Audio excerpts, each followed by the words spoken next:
Welcome to the More Than Fitness podcast. Hello, podcast friends, and welcome to Minisode number 70 on the More Than Fitness podcast. Today, we're talking about accountability. So 6 ways to hold yourself more accountable to your fitness goals.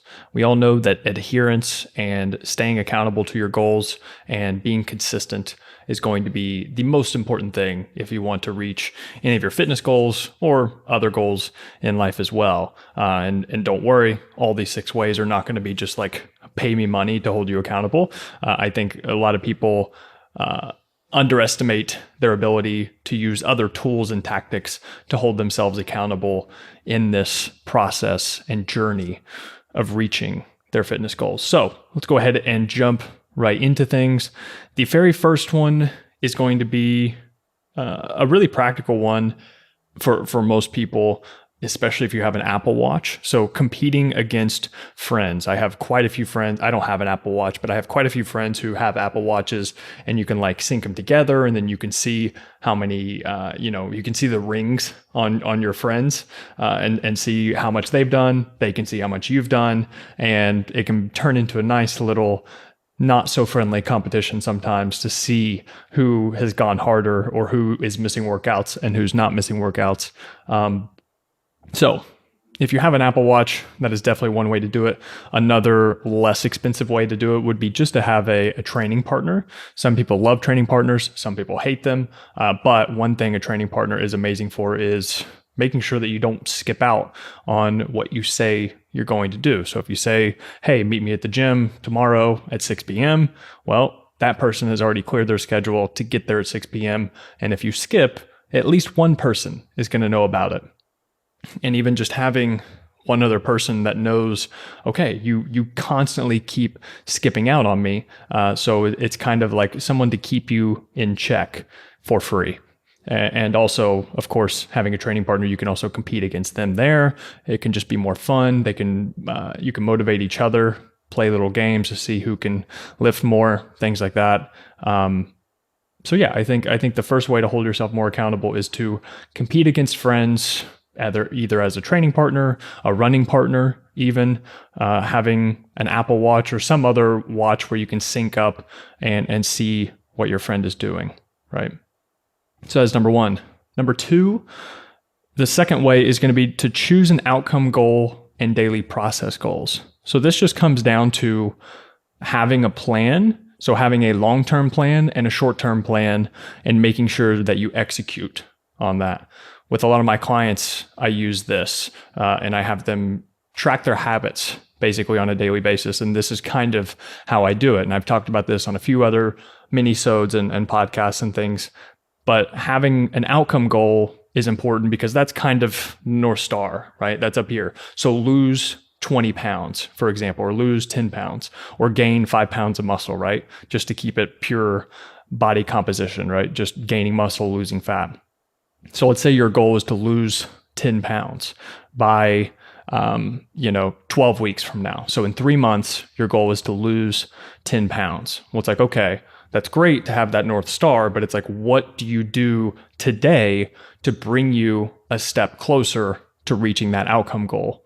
And so this can also, having daily process goals can keep the intimidation of having a big North Star up here. It can make it a little bit less daunting because all you're doing, instead of trying to focus on, okay, I need to lose 10 pounds, it's like, okay, what do I need to do today to facilitate that 10 pounds in 12 weeks? And so a few examples of that for daily process goals to lose 10 pounds in 12 weeks would be like, so we all know that we need to create a calorie deficit. So a good idea for your daily process goals for nutrition would be something like have protein with every single meal or snack. So having a high protein meal or snack, or having a high protein source with every meal or snack is going to facilitate eating less calories throughout the day and also building a little bit more muscle mass. Of course, protein builds muscle mass, but it's also very satiating. So it keeps your hunger at bay. It'll make you fuller a little bit more quickly as well. So that would be one example. So having protein with every meal. You could say having a fruit or vegetable with every single meal. That's also going to facilitate lower calories. You could have like a 10,000 step goal each day. So checking off these daily process goals, making sure that you do these every single day. And then at the end of the month, you can kind of use it as a point system. So did you, for day one, how many points did you earn? So if you had protein with every meal, that's going to be 1 point. If you hit your 10,000 calorie or your 10,000 calorie goal, yeah, that's one way to do it. 10,000 step goal, that would be another point, right? And so at the end of the month, you count up your points, see where you were slacking, and then you can adjust kind of from there. But the point is using those daily process goals to reach the outcome goal.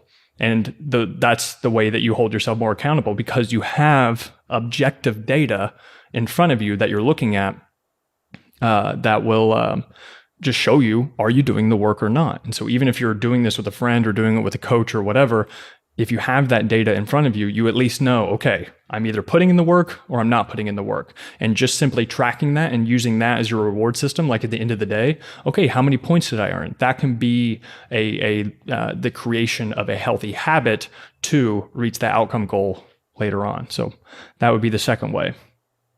The third way would be to use a site like stick.com. So it's stickk.com. It's really interesting. I saw somebody else mention this somewhere else, but it's essentially a commitment contract with yourself through the site. And I'm pretty sure you basically just put down money. I think there's other ways that you can do it as well if you don't want to do a financial risk. But it talked about how like people that put down money were 3 times more likely to follow through on their goal. So it would be, you would set some type of goal and then you would put money on the line, and literally the commitment contract at the end of the commitment that you set up yourself, basically, if you did it, then you get to keep the money. If not, you lose the money. So it does put a little bit on the line, right? And so it's kind of a fun little way if you want to literally hold yourself accountable with monetary reasons. It's a good way to do that. You can also have referees as support. I think this can be through their staff, but you could also invite family and friends to like cheer you on or hold you accountable. If you have somebody else doing the same exact thing, you guys can all join in together. And I know Stick's not the only one, the only site that does this, but I've heard good things. So it's stick.com, stickk.com. stickk.com. That's the third way. Fourth way. This is one that I have done myself, and I've also used with a few of my clients, but writing out your daily stats on a regular basis. So what this would mean for me is I got out a little note card, and what I did was I taped that on the wall right in front of my scale, just like at eye level, my body weight scale each morning. And to make sure that I was weighing myself each morning and actually recording it, I would just keep a pin right next to it. I would keep the note card taped right in front of me. And then every time I stepped on the scale every morning, I would simply write down my weight for that morning up on the note card. And that kind of held me accountable to make sure that I was weighing myself on a regular basis, and just simply weighing myself kept me more in check than if I wasn't paying attention to it whatsoever.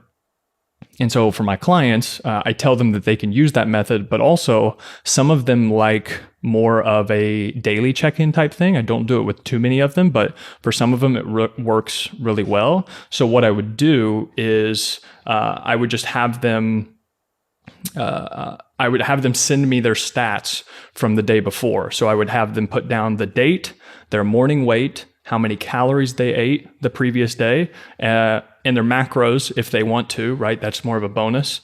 So I have their date, their morning weight, calories and macros, and then their step count from the day before. And all they do, like they don't send anything else. Typically, I mean, if they have a note or some type of question or something like that, they're more than welcome to send it.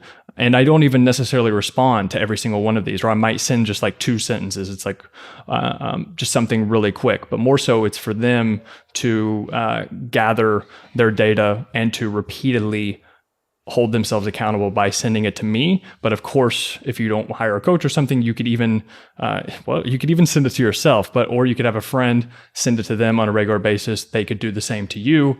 Just little creative ways like that to hold yourself more accountable. Okay, and the fifth way is going to be, this is where you want to throw down some money. If you want to actually buy a new program, I know that whenever I want to get motivated and stay a little bit more consistent with my goals, it's always easier for me whenever I buy a new program. So a new training program, or I look into a new nutrition protocol or something like that, something that gets me excited about going to the gym again, working out hard, just excited about the potential progress I could be making. This is where buying a new program can be very helpful. If you don't want to buy a new program, you can always use my free one. Use the link in the description, and you can get Ultimate Physique Development, my free workout plan, 30 days. It can definitely help you out. Or if you want me to make one for you, I'm more than happy to do that too. I offer, I didn't mean for this to turn into a pitch necessarily, but here we are. But I do offer one-time plans for people if they want a customized plan for me. And again, that could be one way to hold yourself more accountable, right? And the last one, I said this wasn't going to turn into a pitch, but of course, you know that I had to include this one in here. The sixth way to hold yourself more accountable is to simply just hire a coach. Outsource your motivation to me for the most part. With what I've seen, it's just most people lack clarity. They lack structure. Excuse me. They just do a really bad job of, and this is myself included, most of us do a bad job rationalizing things to ourselves. So if we want to, go out and eat pizza for the third night in a row, if we're not accountable to anyone but ourselves, well, it's very easy to rationalize that decision to yourself, right? But if you have a coach, I've had clients who were just like, yeah, I thought about going and having that pizza again, but then I remembered I've got to check in with you. And so they weren't so much worried about letting themselves down. They were worried about letting me down. And so that's one way. Of course, it's more expensive. But the thing is with whenever you hire a coach as well, is that the skills that you would learn with me or somebody else, just pick a good coach, right? That's all I'm kind of getting at here is you learn those skills, and the benefits of a good coach. And like my job as a coach is for my clients to not need me anymore. Like that's the hallmark of a good coach, is they actually coach you and teach you these skills so that you can use them for the rest of your life. And that, I mean, in my opinion, is definitely priceless. If you hire a good coach, you learn how to manage your nutrition, you learn how to manage your training based off of your goals. You can manipulate things, adjust things the way that you want.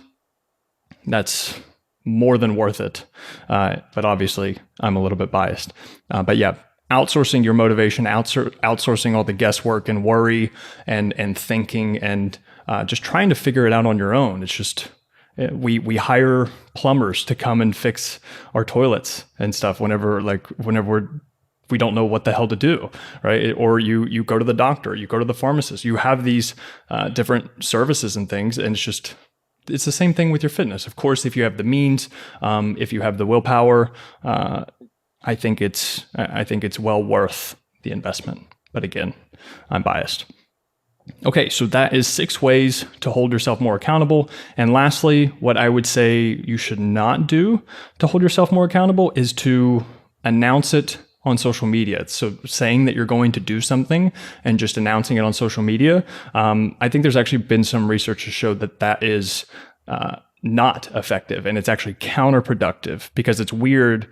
Because our minds, just by announcing that we're doing something on social media, like, oh, I'm going to lose 50 pounds this year or something, that even just announcing it, that you're doing it, tricks our minds into thinking that we already did something whenever we actually didn't do anything. Sure, yes, we announced it, but our body, our minds make us think that we actually, took a step forward.